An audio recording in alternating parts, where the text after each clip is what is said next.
नमस्कार दोस्तों, हमारे चैनल पे आप सभी का स्वागत है।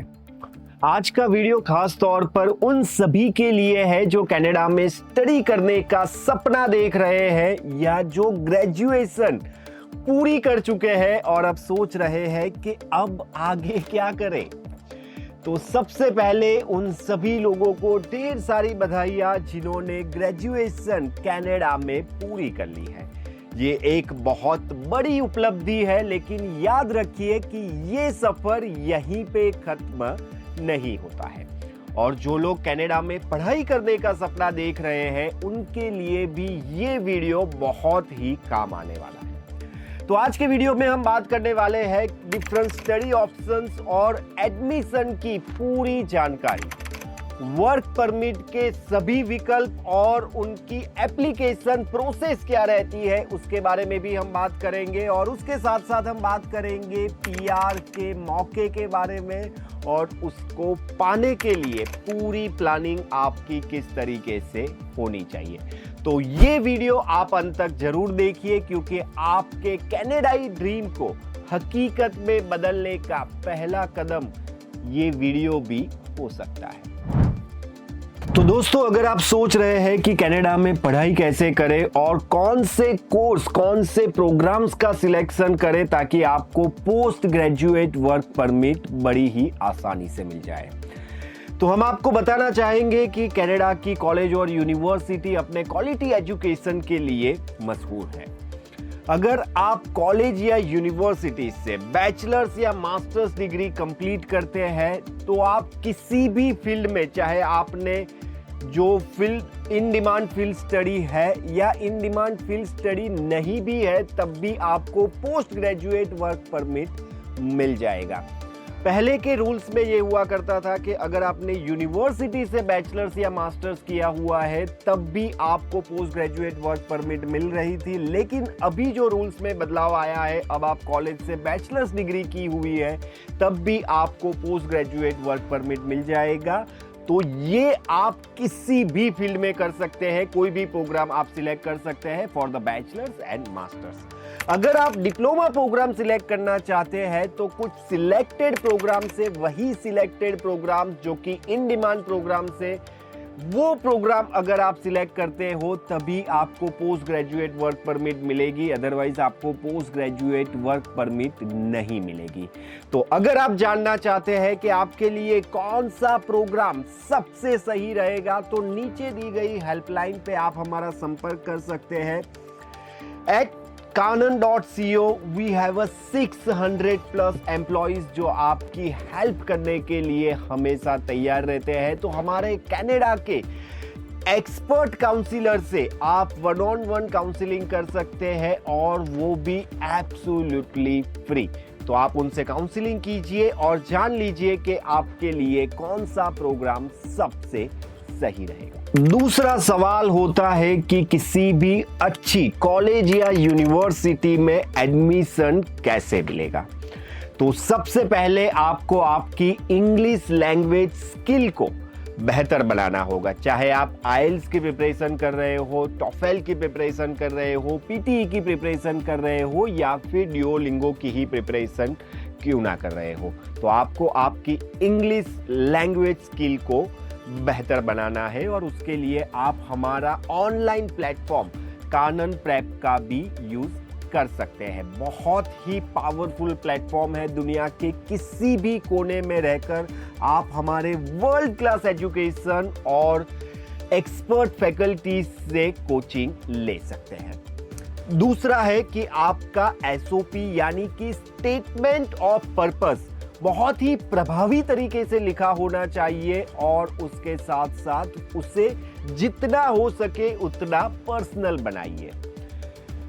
जब भी कोई अगर आपका स्टेटमेंट ऑफ पर्पस पढ़ता है तो उन्हें लगना चाहिए कि ये कहीं ना कहीं आपकी लाइफ से जुड़ा हुआ है और आपने पर्सनली बहुत ही अच्छी तरीके से लिखा हुआ है। उसके बारे में भी अगर आपको अधिक जानकारी चाहिए तो आप नीचे दिए गए नंबर पे हमारा संपर्क कर सकते हैं। हमारे एक्सपर्ट कंटेंट राइटर की टीम आपको गाइडेंस प्रोवाइड करेंगे। तीसरा है कि स्कॉलरशिप ऑप्शंस के बारे में आपको जानकारी होनी चाहिए ताकि फाइनेंशियल बोझ को कम किया जा सके। इसके साथ साथ मैं ये भी जोड़ देना चाहूंगा कि आपको एजुकेशन लोन के बारे में भी पता होना चाहिए, जिससे आप बड़ी ही आसानी से अच्छी तरीके से फाइनेंशियल प्लानिंग कर सकते हैं। अगर आप एजुकेशन लोन के बारे में अधिक जानकारी चाहते हैं तो नीचे दिए गए नंबर पे संपर्क कीजिए। हमारे फाइनेंशियल एक्सपर्ट आपको सही जानकारी प्रदान करेंगे। और अगर आपको डिफरेंट स्कॉलरशिप ऑप्शंस के बारे में जानना है तो आप हमारे इंस्टाग्राम में जाकर scholarships that will change your life series को फॉलो कर सकते हैं। उसके अलावा मैं आपसे ये भी कहना चाहूंगा कि जब भी आप कॉलेज और यूनिवर्सिटी का सिलेक्शन कर रहे हैं तो उसकी मान्यता को चेक करना बहुत ही ज्यादा जरूरी है। DLI यानी कि डेजिग्नेटेड लर्निंग इंस्टीट्यूट होनी चाहिए और PPP मॉडल पे ये वर्क नहीं करने चाहिए। अगर वो PPP मॉडल पे वर्क कर रहे हैं तो अगेन आपको DLI इंस्टीट्यूट होने के बावजूद भी पोस्ट ग्रेजुएट वर्क परमिट नहीं मिलेगी। तो आपकी कॉलेज और यूनिवर्सिटी DLI अप्रूव्ड होनी चाहिए, उसके प्रोग्राम DLI अप्रूव्ड होने चाहिए और PPP मॉडल पे वो वर्क नहीं करने चाहिए। तो जब भी आपको कॉलेज या यूनिवर्सिटी का सिलेक्शन करना है तो आप हमें नीचे दिए गए नंबर पे संपर्क कीजिए। हमारे एक्सपर्ट आपको यहाँ पे भी मदद करने के लिए तैयार रहेंगे। तो ये तो बात हो गई एडमिशन की।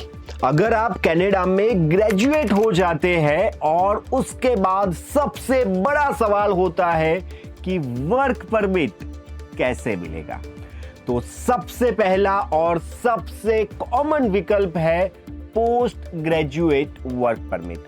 अगर आपका कोर्स या प्रोग्राम 1 साल का है तो आपको 1 साल का वर्क परमिट मिलेगा, और अगर आपका प्रोग्राम 2 साल का या उससे ज्यादा है तो आपको अप टू 3 इयर्स तक का वर्क परमिट मिल सकता है।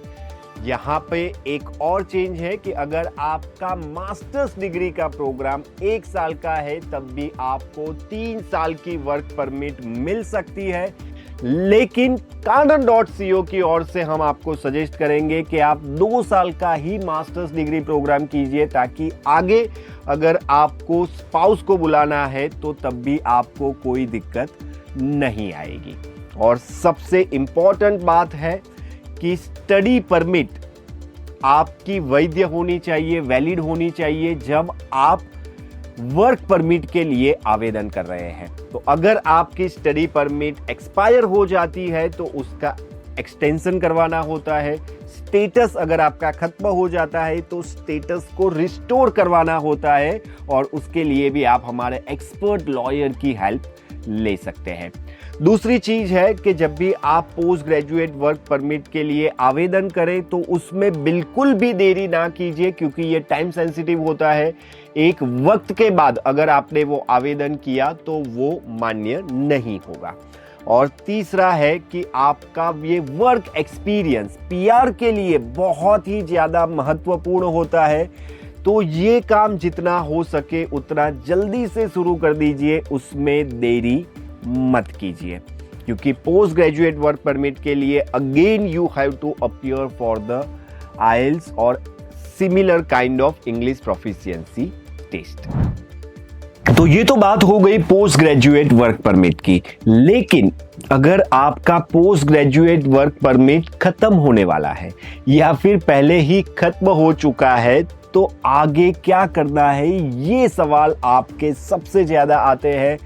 पेरेंट्स के कॉल भी बहुत ज़्यादा आते हैं कि पोस्ट ग्रेजुएट वर्क परमिट खत्म होने वाला है या फिर खत्म हो चुका है। तो आपको टेंशन लेने की बिल्कुल भी ज़रूरत नहीं है। कनाडा एक ऐसी कंट्रीज है जहां पे बहुत सारे ऑप्शंस अवेलेबल रहते हैं, सिर्फ आपके पास सही जानकारी का होना बहुत ज़रूरी है। तो अगर आपका पोस्ट ग्रेजुएट वर्क परमिट खत्म हो रहा है तो आप ओपन वर्क परमिट के लिए अप्लाई कर सकते हैं, जिसके चांसेस थोड़े कम होते हैं, लेकिन आप उसके अलावा एम्प्लॉयर स्पेसिफिक वर्क परमिट के लिए भी अप्लाई कर सकते हैं और उसके साथ साथ प्रोविंशियल नॉमिनी प्रोग्राम के लिए तो आप अप्लाई कर ही सकते हैं। तो उसके बारे में अधिक जानकारी देने के लिए आज हमारे साथ है हमारे expert lawyer miss Vinita Solanki. तो विनीता सोलंकी जी से हमने जानना चाहा कि अगर स्टूडेंट का वर्क परमिट खत्म हो रहा है तो उन्हें कौन सी चीजों का ध्यान रखना चाहिए। मैम बहुत बहुत स्वागत है आपका कानन वीजा इनसाइट्स में। जो सबसे बड़ा सवाल रहता है पेरेंट्स का और स्टूडेंट्स का, तो वो यही रहता है कि पोस्ट ग्रेजुएट वर्क परमिट अगर एक्सपायर हो रही है या हो गई है तो उस केस में क्या करना चाहिए। अगर post graduation work permit expire होने वाली है तो उसको हम एक्सटेंशन में नहीं डाल सकते, ये क्लैरिटी रखनी चाहिए। क्योंकि बच्चे को अगर पोस्ट ग्रेजुएशन लाइफ में एक ही बार मिलती है, जैसे सबको पता होगा कि अगर 1 साल का हम कोर्स देते हैं तो बच्चे को 1 साल का वर्क परमिट मिलता है, और अगर 2 साल का स्टूडेंट प्रोग्राम देते हैं तो 3 इयर्स का वर्क परमिट मिलता है। सो इन दैट केस अगर 3 इयर्स का वर्क परमिट बच्चे को नहीं मिला है और अगर उसका कोई जेन्युइन रीजन है, जैसे कि पासपोर्ट एक्सपायरी हो रहा है, तो इन दैट केस हम वो post graduation work permit extension में डाल सकते हैं। और एल्स अगर हम एक्सटेंशन नहीं कर सकते हैं PGWP, दूसरा ऑप्शन ये है कि हम ओपन वर्क परमिट में अप्लाई कर सकते हैं, बट वो बहुत लेस चांसेस होते हैं कि हमें ओपन वर्क परमिट मिल सकता है। सेकेंड आप थर्ड ऑप्शन ये कर सकते हैं कि employ specific work permit apply कर सकते हैं, जिसको हम LMI बोलते हैं, बट इन दैट केस वो क्लोज वर्क परमिट हो जाती है जो एक्सटेंशन नहीं हो सकती है। Okay, so these are the options कि अगर वर्क परमिट एक्सपायर हो रही है तो ये क्राइटेरिया में हम अप्लाई कर सकते हैं। और लास्टली अगर एक्सपायर होने ही वाली है और कोई ऑप्शन नहीं बचता है तो इन दैट केस आपको PNP में आपका PR का एप्लीकेशन ओपन कर देना चाहिए। ओके, PNP या किसी भी और तरीके के जितने भी PR ऑप्शन रहते हैं उसमें अप्लाई कर दिया है। यस। लेकिन मान लो कि उसमें तो वक्त लगता है और मेरी पोस्ट ग्रेजुएट वर्क परमिट तो एक्सपायर हो जाएगी तब तक, तो जब तक मेरी फाइल चल रही है तब तक मैं कनाडा में रह सकता हूँ। आप तब तक कनाडा में नहीं रह सकते हैं, बट अगर आपको कनाडा में रहना है तो आप एक चीज कर सकते हो कि जैसे कि 1 साल का या फिर से कोई सर्टिफिकेट कोर्स ले सकते हो, सो दैट आपको जो इनसाइड कनाडा में बेनिफिट मिलने वाले हैं PR के लिए वो आपको कंटिन्यूटी में रहेंगे, और एल्स आपको इंडिया वापस आना पड़ेगा, बट आपकी PNP की फाइल चालू रहेगा। मतलब मान लीजिए मैंने PNP के लिए अप्लाई किया हुआ है और फाइल चल रही है, उसी दौरान मेरे पास कोई स्टेटस नहीं है तो फिर से मैं 1 साल का डिप्लोमा प्रोग्राम ले रहा हूँ, पोस्ट ग्रेजुएट डिप्लोमा प्रोग्राम में ले रहा हूँ, तो 1 साल का ये प्रोग्राम रहेगा, तो उसके बाद मुझे और 1 साल की वर्क परमिट मिल जाएगी। जी नहीं, PGWP हमेशा स्टूडेंट को एक ही बार मिलती है। तो अगर हम दूसरी बार स्टूडेंट प्रोसेस करते हैं या 1 साल का सर्टिफिकेट कोर्स भी करते हैं, सो ऐसे सिनेरियो में भी PGWP हमें वापस नहीं मिलेगी, हमें हमारी PR की फाइल में ही अपडेशन करना होगा। ओके, तो जब तक PR की फाइल चल रही है तब तक मेरा स्टडी जो है वो मुझे कंटिन्यू करना पड़ेगा। US में जाने के लिए कोई ऑप्शंस रहते हैं? यस, अगर आपका PGWP खत्म हो रहा है या फिर PR की फाइल चल रही है और आपको इंडिया वापस नहीं आना है, सो इन दैट केस आप USA के विजिटर वीजा ले सकते हो। अगर बहुत नजदीक है आपका PGWP एक्सपायरी तो उस केस में आप USA विजिटर में जाके वहां पे स्टूडेंट प्रोसेस भी कर सकते हो। सो ये भी एक ऑप्शन है कि आप विजिटर वीजा लेके USA का आप स्टूडेंट प्रोसेस भी कर सकते हो। क्योंकि अगर मान लीजिए कि यहाँ पे कनाडा में अगर मैं 1 साल का कोई भी कोर्स लेता हूँ तो मुझे वर्क परमिट नहीं मिलने वाली है, लेकिन अगर मैं USA में चला जाता हूँ और अगर मैंने 2 साल का मास्टर्स डिग्री का प्रोग्राम वहां पे कर लिया तो अगेन मुझे 3 साल का OPT मिल जाएगा। यस करेक्ट, वो आपके पास एक ऑप्शन है कि आप USA का स्टूडेंट वीजा कर सकते हैं। मतलब और 5 साल के लिए मैं सिक्योर हो जाऊंगा और उसके बाद वहां पे जो मैंने स्टडी किया है उसके बेस पे फिर से मैं कनाडा में PR फाइल कर सकता हूँ। ऑफ कोर्स यस, आप अपना जैसे मैंने बताया कि आपकी PR की फाइल आप अपडेशन में डाल सकते हो। तो चलिए दोस्तों, अब हम बात कर लेते हैं सबसे बड़े गोल की, सबसे बड़े लक्ष्य की, परमानेंट रेसिडेंसी यानी कि PR में। कनाडा में वर्क एक्सपीरियंस और क्वालिफिकेशन PR के लिए बहुत ही ज्यादा मायने रखते हैं। अगर आपको कनाडा में PR करना है तो आप एक्सप्रेस एंट्री के तहत ये एक फास्ट ट्रैक सिस्टम है जिसमें आपका CRA स्कोर बहुत ही अच्छा होना चाहिए और आपका जितना अच्छा CRA स्कोर होगा उतना ही आसानी से आपको PR मिल जाएगा। आपका एजुकेशन, आपका वर्क एक्सपीरियंस और साथ में आपका लैंग्वेज स्किल भी यहाँ पे बहुत मायने रखता है। अगर आपने फ्रेंच लैंग्वेज में प्रोफिशिएंसी हासिल की हुई है तो कम CRA स्कोर पे भी आप बहुत ही आसानी से PR पा सकते हैं। और अगर आप कनाडा में रहकर फ्रेंच सीखना चाहते हैं तो हमारा कानन प्रेप पोर्टल बहुत ही बेहतरीन एजुकेशन आपको प्रोवाइड कर रहा है, जिससे आपको फ्रेंच लैंग्वेज में प्रोफिशिएंसी हासिल करने में बहुत ही ज़्यादा मदद मिलने वाली है। हमारी C1 सर्टिफाइड फैकल्टी आपको बड़े ही आसानी से कम वक्त में फ्रेंच सिखा देंगे। दूसरा होता है प्रोविंशियल नॉमिनी प्रोग्राम। जितने भी कनाडा के प्रोविंस हैं वो आपकी स्किल के हिसाब से डिफरेंट ड्रॉस निकालते हैं और आपके पास अगर एक जॉब ऑफर है तो आप आवेदन के मौके बढ़ जाते हैं। विदाउट जॉब ऑफर भी कुछ PNP में आप अप्लाई कर सकते हैं। तो apart from the Canadian experience class आप प्रोविंशियल नॉमिनी प्रोग्राम के तहत भी PR पा सकते हैं। इसके अलावा भी बहुत सारे कनाडा के PR पाथवेज रहते हैं कि जहां पे आप PR पा सकते हैं, जिसके बारे में हमने बहुत सारे डिटेल वीडियोस बनाए हुए हैं जो आपको अगर यहाँ पे कैप्शन में आप जाएंगे तो आपको मिल जाएंगे। तो कौन से नए PR पाथवे हैं उसके बारे में भी आपको जानकारी होनी चाहिए। लेकिन सबसे अहम बात है कि अगर आप कनाडा में हैं और अगर आप कनाडा में PR पाना चाहते हैं तो work permit plays a very important role. और वर्क परमिट के लिए कनाडा में नेटवर्किंग और कम्युनिटी बिल्डिंग बहुत ज़्यादा ज़रूरी है। तो आपको लिंक्डइन पर सक्रिय रहना है, लिंक्डइन पे आपको एक्टिव रहना है और साथ में आपको जितनी भी नेटवर्किंग इवेंट्स हो रही है उसका हिस्सा बने रहना है। आपकी लिंक्डइन प्रोफाइल को किस तरीके से आपको ऑप्टिमाइज करनी है, आपका रिज्यूमे कैसा होना चाहिए, आपका वीडियो रिज्यूमे कैसा होना चाहिए, उसके बारे में अगर आप अधिक जानकारी लेना चाहते हैं तो आप हमें नीचे दिए गए नंबर पे संपर्क कर सकते हैं।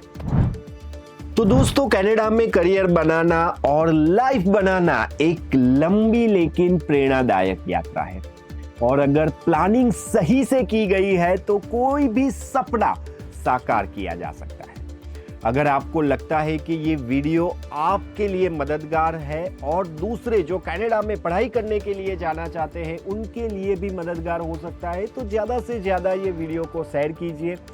अगर आपके कोई सवाल है तो आप हमें कमेंट सेक्शन में पूछ सकते हैं और हमारे एक्सपर्ट आपको आपके सवालों के आंसर भी देंगे।